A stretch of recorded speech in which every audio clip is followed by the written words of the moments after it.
Hola, soy Laura y en este vídeo os quiero contar un poco un aprendizaje laboral. Actualmente trabajo como freelance en España, me dedico a la fotografía y al vídeo, pero bueno, no siempre ha sido así. Antes de mudarme aquí he estado trabajando más de 4 años en Dinamarca y 3 de ellos, incluso más, en el sector audiovisual. Así que hoy te quiero contar básicamente 5 lecciones que aprendí trabajando en Dinamarca. Con esto no quiero decir que no podías aprender esto trabajando en España o cualquier otro país, pero bueno, creo que simplemente la experiencia de trabajar allí me trajo lecciones muy importantes y también aceleró mi carrera profesional, así que eso es lo que te vengo a contar hoy. Si queréis tener un poquito más contexto acerca de mi vida y mi trabajo, os voy a dejar por aquí un vídeo que he hecho hace unas semanas que cuento como más en detalle pues un poco sobre mi carrera profesional y mi experiencia trabajando en Dinamarca. En este vídeo voy a tirar ya directamente con las lecciones, así que vamos a la primera y es el balance de vida y trabajo. Creo que en España, sobre todo cuando eres joven, tenemos bastante normalizado el hecho de trabajar mucho y muchas horas. Hacemos horas extra, tenemos horarios interminables y se ve muy normalizado el tener que trabajar mucho, sobre todo al principio de tu carrera. Cosa pues que es normal porque es cuando más tienes que estar aprendiendo cosas nuevas. Sin embargo, cuando llegué a Dinamarca y sobre todo cuando empecé a trabajar en una oficina, en un trabajo normal que tenía un horario pues de 8 horas diarias o incluso menos, me di cuenta de la importancia que tenía en realidad tener un buen balance en cuanto a tu vida laboral y tu vida personal. La verdad es que esto es algo que creo que si no hubiese visto por mis propios ojos que funciona y hubiese aprendido, creo que mi carrera como autónoma ahora sería bastante diferente. Creo que cuando trabajas como freelance es muy fácil llegar a este modo burnout de quemarte completamente y estar trabajando muchísimas horas, y he de aclarar que no soy perfecta en este sentido. De hecho hay muchos días que trabajo muchísimas más horas de lo que debería, pero bueno, creo que simplemente el ver cómo es factible tener un balance en vida y trabajo y lo importante, sobre todo es eso, lo importante que es y cómo te afecta en realidad a tu calidad de trabajo y a todas tus decisiones en general cuando trabajas, me ha hecho que la verdad es que le ponga bastante importancia cuando trabajo.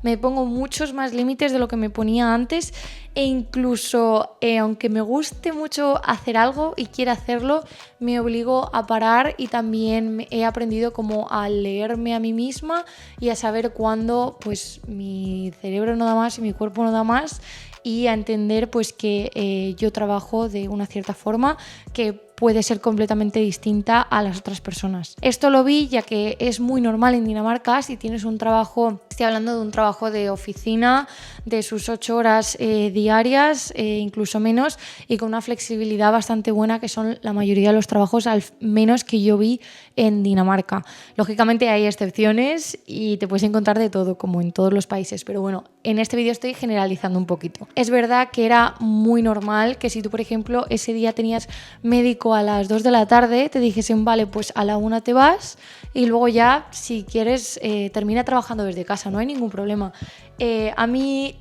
esta mentalidad de tener un balance bueno con tu vida, ya no solo las horas de trabajo, sino que tuvieras un poco de flexibilidad y no tener presión de decir, mierda, a lo mejor tengo que pedir un día libre porque tengo una cita en el médico y no he encontrado cita en meses y meses y me voy a tener que pedir un día libre solo por esto. No, te dan flexibilidad porque básicamente la gente entiende que el trabajo es una cosa extra que entra en tu vida. No vives para trabajar, sino que trabajas para vivir. Entonces es normal que de vez en cuando pues te pongas malo o que hay algún día que por algún casual llegues un poco más tarde al trabajo. No pasa nada, lo compensas quedándote más tiempo, etc. La verdad es que cuando vi esto me di cuenta de que simplemente tener esa flexibilidad hacía que fuese con una mejor actitud al trabajo. Realmente me quitaba como un peso de encima el tener que preocuparme de el control que me podría estar haciendo mi jefe o mi jefa. En realidad era como, vale, yo tengo una vida, voy a hacer mis planes y mis cosas y me voy a organizar. Lógicamente el trabajo es una parte muy importante y tengo que cumplir con estas horas, con estos requisitos y con básicamente estas condiciones que me están pidiendo, pero me puedo adaptar a ello porque es flexible y tengo facilidad. Gracias a ver esto y a ver que en realidad funcionaba, que había compañeros míos que acababan de tener un hijo, entonces era completamente normal que se pasasen una semana entera teletrabajando porque ese día, pues yo qué sé, esa semana el niño estaba malo y tenían que cuidarle, o que salían, yo qué sé, a la 1 de la tarde y no pasaba nada porque al día siguiente se iban a quedar hasta más tarde. Me enseñó a que eso yo también lo puedo incorporar ahora en mi trabajo como autónoma. Es decir, que yo hay días que a lo mejor sí que es verdad que termino trabajando 12 horas, porque a lo mejor ese día, las 12 horas, soy súper productiva, tengo la mente súper abierta y estoy como súper creativa y enfocada en un proyecto que me está motivando un montón, pero también voy a entender que a lo mejor al día siguiente estoy quemada y en vez de levantarme a las 8 de la mañana, me puedo levantar a las 10 de la mañana, salir a dar una vuelta o irme a correr, hacer ejercicio a la hora que me dé la gana y luego cuando vuelva pues trabajaré un poco más. Al final es una flexibilidad que a mí me ayuda mucho por cómo soy, por mi personalidad, porque yo también soy una persona que no necesito una rutina muy marcada para seguir las cosas, pero que si quiero tener una rutina marcada me la puedo poner yo también sin la presión de, pues yo que sé, que esta hora de verdad que es que no puedo hacer otra cosa y no hay nada más importante en esa hora que el trabajo porque si no te vas a morir. Y es como, no, ya está, o sea, puede pasar cualquier cosa, el trabajo también debe de ser flexible, al igual que es la vida misma, y la verdad es que es algo que al verlo tan claro en Dinamarca y ver que en realidad funcionaba, que la gente es más feliz, trabaja mucho mejor teniendo esta flexibilidad, teniendo realmente tiempo de calidad en tu vida después del trabajo, hace que trabajes muchísimo mejor. Otra cosa que aprendí en Dinamarca es que dan muchísima importancia al networking. Y eso es algo que creo que ahora se está empezando a ver un poquito más en España, la gente se está empezando como a mover más y la palabra networking como que resuena un poco más en las cabezas de todos. Sin embargo, creo que en Dinamarca valoran muchísimo más que vayas a eventos de networking, que te muevas, que conozcas a gente, que contactes con otras personas, que te informes, antes que tener un currículum completamente perfecto y enviar 200 currículums a todas las empresas que tengan una posición abierta. Creo que esto ayuda mucho, lo primero, a que encuentres un trabajo que sea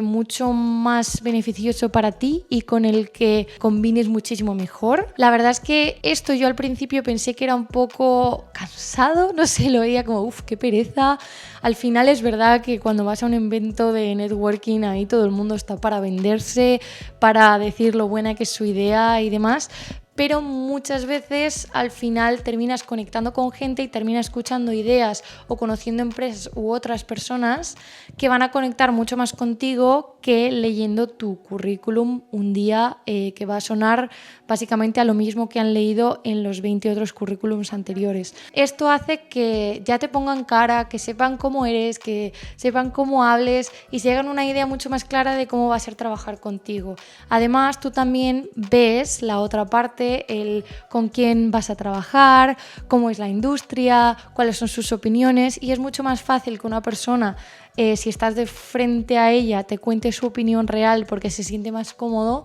que en un email que es súper frío o en un currículum de una página donde vas a poder expresar muy poco de ti y ellos también te van a explicar muy poco de ellos. Allí es verdad que me di cuenta, y al principio me dio mucha rabia porque cuando llegué yo no tenía absolutamente nada de contactos, entonces fue un poco complicado para mí conseguir trabajos, ya que la mayor parte de trabajos allí lógicamente se publican en LinkedIn y en aplicaciones de estas de trabajo, pero es verdad que el boca a boca y el, oye, ¿conoces a una persona que hace esto? O, bueno, ya conozco a una persona que conocí en el evento de networking del mes pasado que nos puede encajar aquí, funciona muchísimo mejor que el currículum. De hecho, hay muchísimas ofertas de trabajo que no llegan a pasar a LinkedIn porque encuentran a alguien antes incluso de publicar la oferta de trabajo.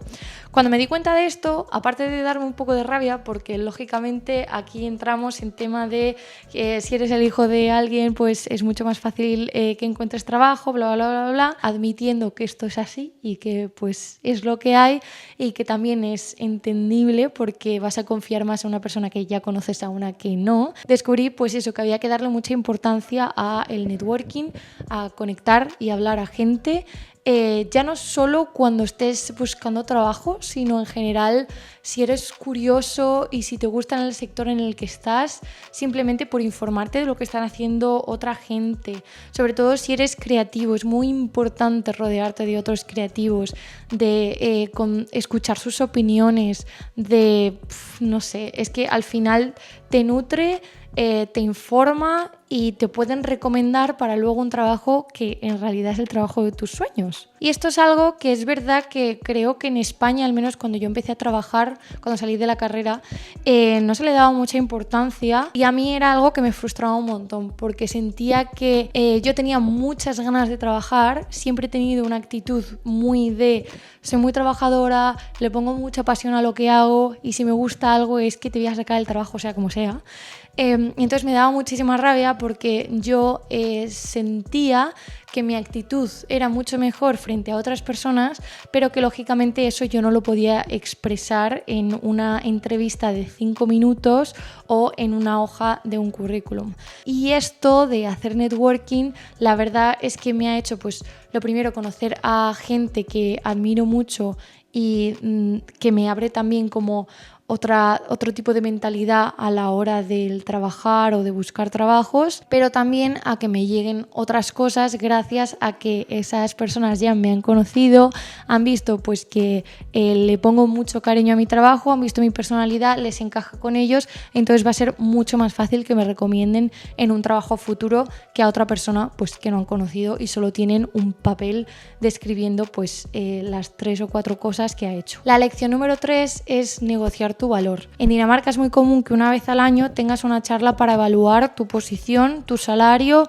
y básicamente pues tu trabajo. Esto es algo que creo que se hace en España y se está haciendo. Sin embargo, creo que en España se hace un poco por hacer y siento que muchas empresas españolas ahora están implementando estas estrategias de negocio que ven en otros países como en Dinamarca o en Estados Unidos, por ejemplo. Sin embargo, la están aplicando un poco por aplicar y no están entendiendo el valor que esto puede aportar. Al menos es la sensación que tengo y por lo que he oído de compañeros que están trabajando aquí en España, que al final esta charla la hacen pues por hacer, pero realmente no lleva a nada. Vuelvo a decir, estoy generalizando, por supuesto, esto no tiene que pasar en todas las empresas y está cambiando y esperemos que siga cambiando. Me ayudó mucho a prepararme para hablar con mi jefa y demostrar el valor que tengo. De hecho, los jefes que tuve, ellos mismos eran los que me decían: oye, mira, vamos a tener esta charla, es este día, esta charla me va a ayudar para negociar tu salario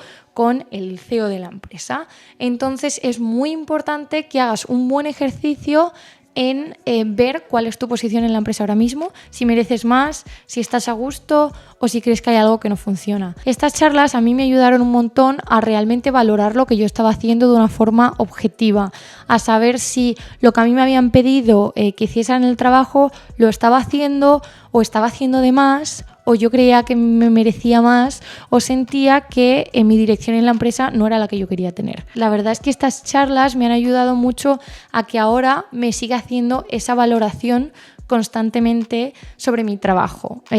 Como ahora mismo yo ya no tengo un jefe porque, como os he dicho, estoy trabajando de forma autónoma, creo que esta lección que aprendí es muy útil ya que hace que me valore objetivamente constantemente y vea si estoy trabajando de la forma en la que me gusta, si hay algo que quiero mejorar, si creo que merezco ser menos estricta conmigo misma en algunos aspectos o al contrario. Estas evaluaciones hacen que seas mucho más consciente de lo que estás haciendo en tu día a día, porque muchas veces empezamos a trabajar en piloto automático, hacemos por hacer, estamos en un trabajo cómodo que nos da un salario, pero realmente no te paras a pensar de una forma frecuente si lo que estás haciendo te está aportando algo o está aportando algo a la empresa o te está gustando la forma en la que lo estás haciendo. Y muchas veces esto nos lleva a de repente, después de años trabajando en el mismo sitio, acabar quemados por cualquier chorrada o de repente entrar en una crisis existencial de que he hecho durante los últimos 5 años de mi vida estoy en piloto automático.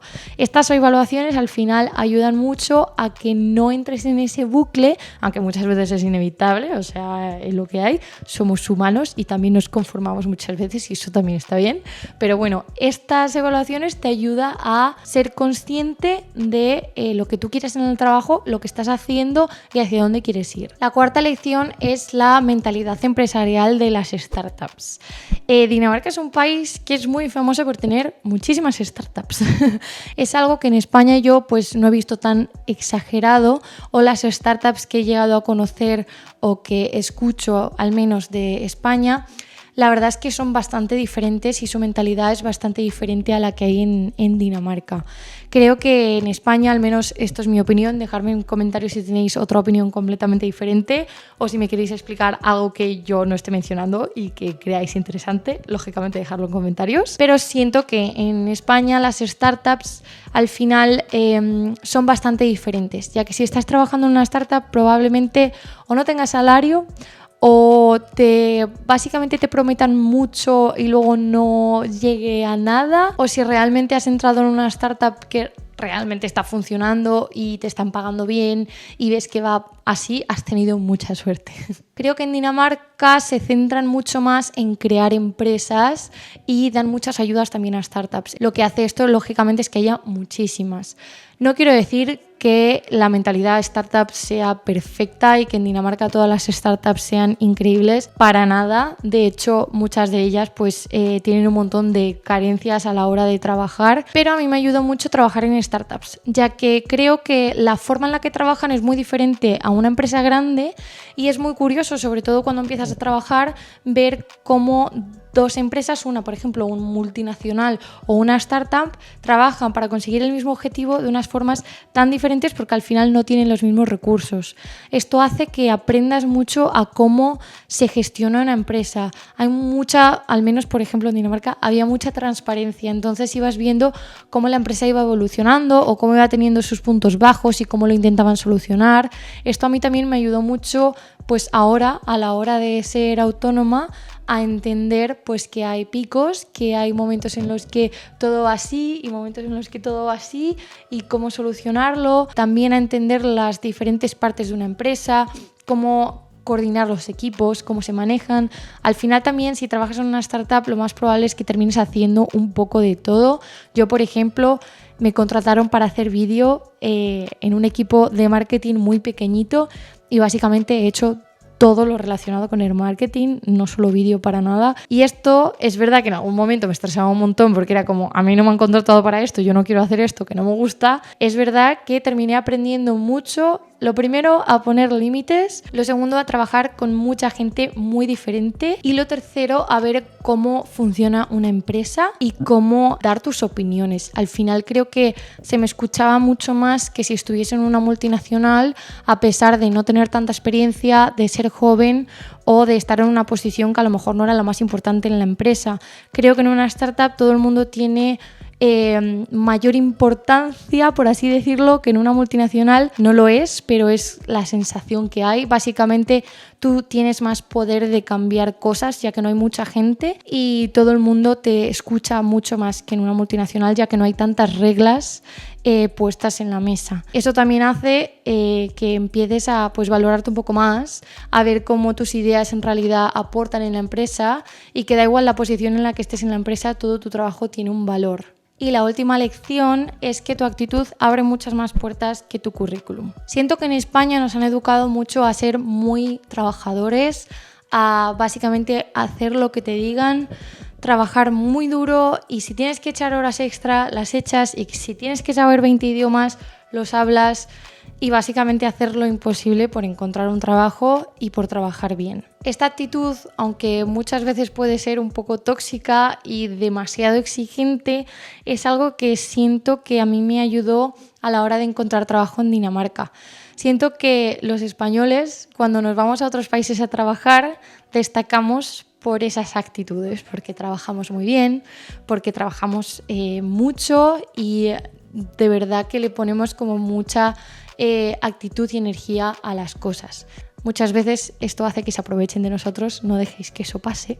pero es verdad que siento que tener esa actitud de básicamente tirar para adelante, de ser una espabilada y de intentar sacarlo todo, sea como sea, de trabajar duro y básicamente de generar un ambiente de trabajo bueno, hace que te abra muchas más puertas que le pueden abrir a cualquier otra persona que tenga un currículum más brillante que el tuyo. Algo que valoraban mucho en Dinamarca es la vida social dentro de la empresa, ya que al pasar tanto tiempo trabajando en una oficina es muy importante que te lleves bien con los compañeros, que seas una persona agradable con la que trabajar. De hecho, por ejemplo, en mi startup se organizaban un montón de eventos sociales. De hecho, yo era parte del social committee y nos encargábamos de organizar una fiesta cada semestre, además de otros eventos cada mes, para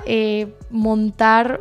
un evento donde todo el mundo se uniera, donde nos conociéramos mucho más todos, y lógicamente esto iba a ser muchísimo mejor si entre todos nosotros nos llevábamos bien, si todos teníamos una buena actitud y fuéramos personas pues agradables con las que estar en el día a día. Ten en cuenta que cuando alguien te contrata, ya no solo te contrata por tus habilidades en el trabajo, sino también teniendo en cuenta que vas a estar con esa persona durante al menos 8 horas al día, durante bastante tiempo. También se puede ver, por ejemplo, a la hora de hablar inglés. Esto es algo que a mí me parece esencial y muy importante, y hoy en día de verdad que todo el mundo deberíamos de ponerle mucho esfuerzo en intentar hablar inglés, porque es esencial. A mí es algo que lógicamente me abrió muchas puertas, y es verdad que al principio mi inglés no era perfecto para nada y sigue sin serlo. De hecho, yo siento que no hablo muy bien inglés para el tiempo que he estado fuera. Sin embargo, eso es algo que yo intentaba que no me frenase en las entrevistas, porque realmente, sobre todo si es un país que no es de habla inglesa nativa, como era Dinamarca, todo el mundo que habla inglés no lo habla de forma nativa y les da un poco igual si tienes fallos gramaticales de vez en cuando. Lógicamente depende del trabajo que sea, pero en mi caso no era 100% necesario que yo tuviera un inglés perfecto, porque al final lo único que tenía que hacer era comunicarme con la gente. Y aunque muchas veces tuviese un montón de errores, de hecho había muchas veces que mis compañeros se reían por algunos errores que hacía, nada tema bullying ni de ninguna forma rara, la verdad es que me reía yo más con ellos porque era muy gracioso. Al final eso es lo que hacía que hubiera un ambiente internacional en la empresa, que todos estuviéramos a gusto y que no hubiera problema en cometer algún error gramatical de vez en cuando. Al final lo que más importaba era mi actitud, y que realmente yo lo que quería era hablar contigo y trabajar y básicamente socializar. Eso importaba muchísimo más que el nivel de inglés que tuviera, que lo que ponía en mi currículum o mis habilidades. Bueno, y esto ha sido todo, espero que os haya gustado mucho. Os voy a recomendar de nuevo el vídeo que hice hace unas semanas también hablando de mi trabajo. Creo que si os interesa ese tema probablemente os guste bastante ese vídeo. Os animo muchísimo a que os vayáis a otro país a trabajar, aunque sea unos meses, o a viajar, porque la verdad es que te abre muchísimas puertas, también te cambia un montón tu mentalidad y te demuestra lo capaz que eres para hacer ciertas cosas, y eso te va a ayudar muchísimo en el futuro. Y bueno, aparte de vídeos de viajes, que es lo que normalmente hago por aquí, voy a seguir haciendo vídeos acerca de mi trabajo, ya que creo que es algo en lo que puedo aportar y es interesante también para mí ir viendo pues cómo va creciendo mi trabajo y cómo evoluciono. Lógicamente tengo muchísimo que aprender, yo soy súper joven y aunque yo sienta que ya llevo mucho trabajando, en realidad no llevo nada, y lógicamente aquí vais a aprender conmigo y vamos a ir viendo pues todos los errores que voy cometiendo siendo autónoma en España y nada, y cómo va. Esperemos que vaya bien. A lo mejor en unos meses hago un vídeo diciendo ya está, no funcionó, pero no pasa nada, aquí estamos para aprender. Y como os decía antes, toda sugerencia o comentario que tengáis, ponerlo en los comentarios, y también os animo a que os suscribáis a este canal si os interesan este tipo de vídeos. Os voy a dejar por aquí mi Instagram para que veáis un poquito más sobre mi trabajo, o por si me queréis escribir por privado. Y nada, espero que os haya gustado mucho, que os haya aportado algo, y nos vemos en el siguiente vídeo.